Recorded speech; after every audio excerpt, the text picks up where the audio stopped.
our main shaft race has walked itself or been applied too far in, right? So we can't actually get that off due to a non-gap allowance here to get my actual puller that I use for these main shafts to get that off.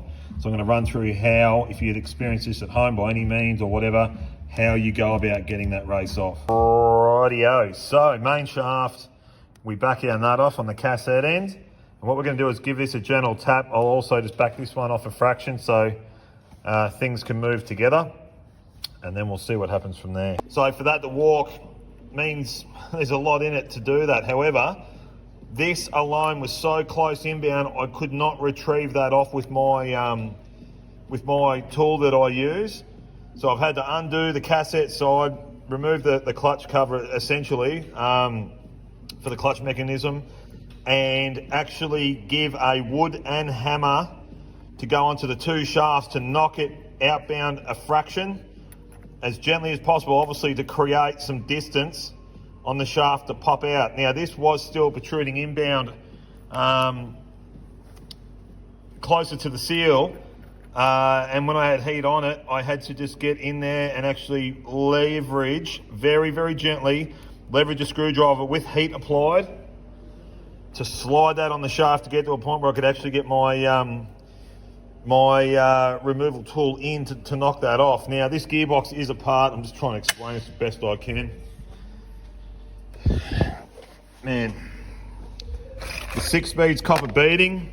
I talk about it all the time. Dog gears get butchered. Not only that, our inserts for the gear for the dog, copper flogging as well, and it starts jumping around, and then it shunters, jumps when you're on the machine. Now the problem is with the 6-speed, they have got, typically, if you look at the back edge of the dog, it's sort of, well, you wouldn't say square edge, but square edge enough in my liking just for this video. But the problem is a square edge when you load up, and the amount of play that can be in these boxes due to open tolerances from factory and how they set them up, that'll jump, and then the dog ring itself would typically cop an edge, there we go, that'll round off. So it causes a jump and a slip. So when you load with torque, it tries to grab, but it sees itself to jump and carry on. But there's not much that's left out of this gearbox, even the selector drum. Right, we've got an edge there, like this thing is throwaway stuff.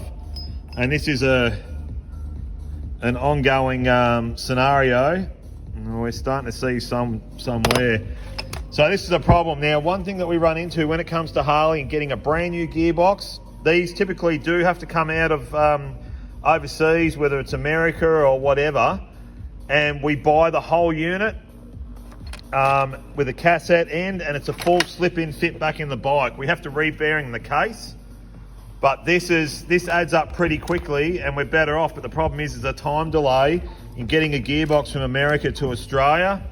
I've had this before, but this is common scenario stuff. Power skids, front brake applied, shifting harshly.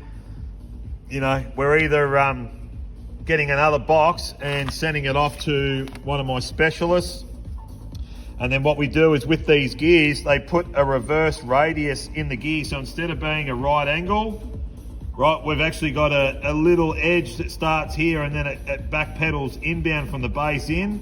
So that engagement there interlocks different, with obviously modification all the way, but it interlocks different where it's actually got a connectivity 5-degree radius, because this stuff just keeps shitting itself. And I've got these gearboxes here, you know, on the shelf with same scenarios, typically third, but this has gone a hell of a lot further. That makes sense. I'm just trying to rattle it together. So, oh, and something else too. Sorry, the side load that does contribute in these, you select the forks, like, have a look at, that's deep.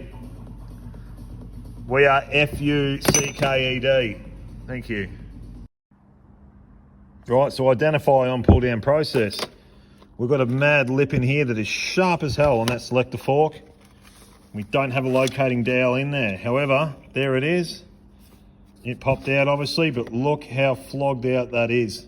So this here obviously indicates back to our drum where we've had this huge premature wear happening, and then that's going on because as it's trying to walk its way through gear shift, so to speak, and we're working through, we've got some crazy shit happening. So yeah, she's fully opened up that bad boy. So anyway, that's that. Yep.